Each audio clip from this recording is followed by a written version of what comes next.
If you are given the graph of a function that has an inverse, you can actually graph the inverse function by thinking about the 4 steps that we use to find the inverse function.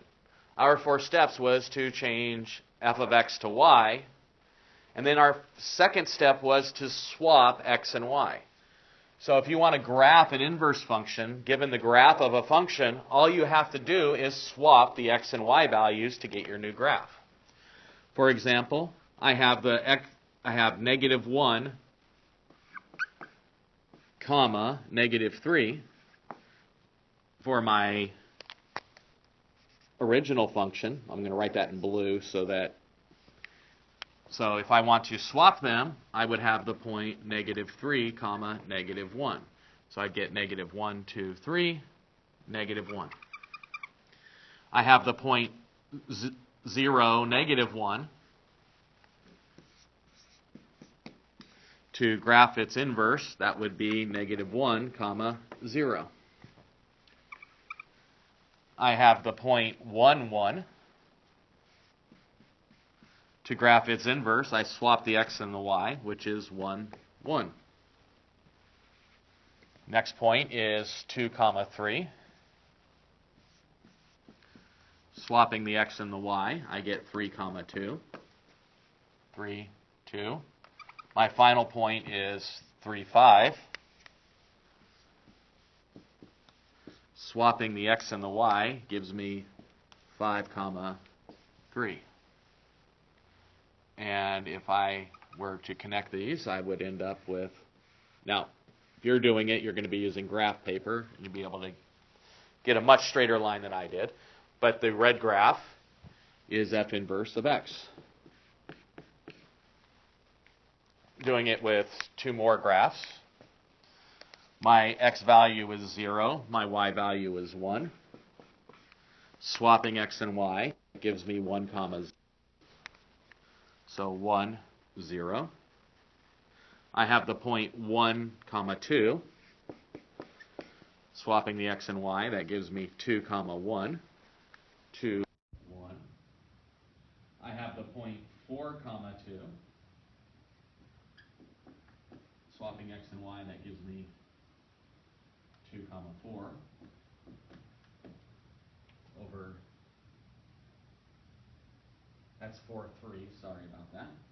Should have known something was wrong when I had the same y value. I have 4, 3, which gives me 3, 4.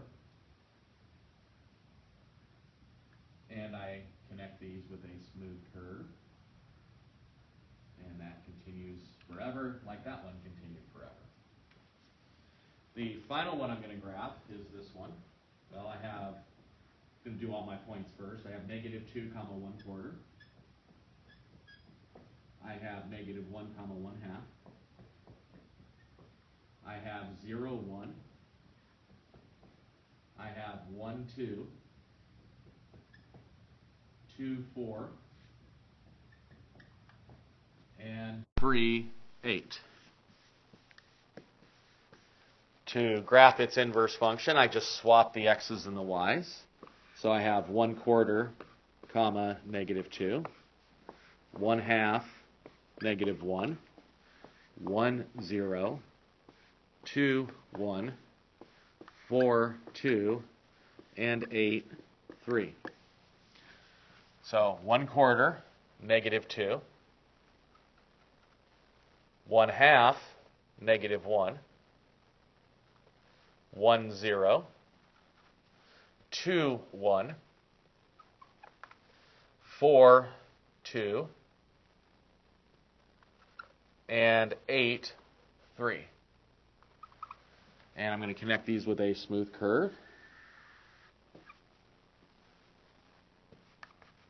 And I get the graph of the inverse function.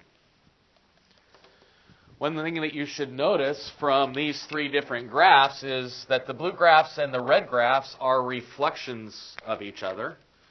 And they actually all reflect across the same line.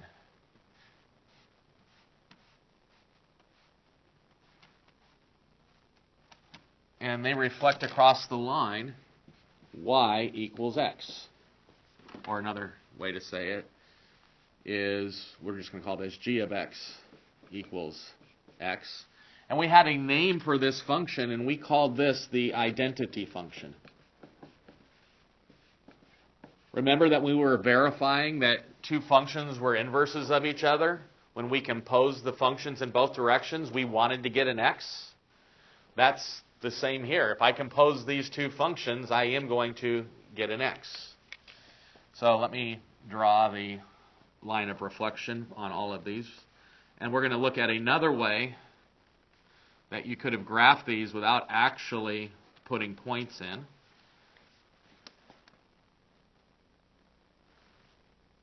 And again, if you have graph paper and you use it to graph the function and its inverse, you will be much more accurate than I am freehanding my axes.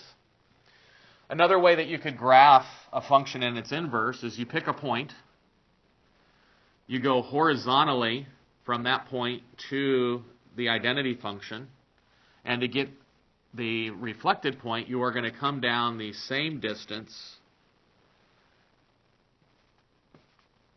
vertically.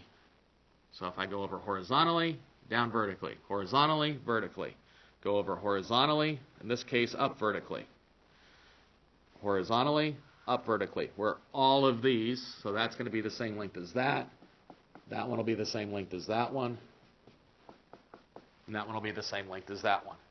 So if you have the line of the identity function, you can actually go horizontally and vertically and eyeball it. Another way that you can do it is, if you have a piece of tracing paper, you could actually rotate the graph 90 degrees and then reflect it across the y-axis, and you will still get the graph of your reflection across the identity function. So if you were to rotate the graph 90 degrees on a piece of tracing paper and then reflect it across the y-axis, you will get that function.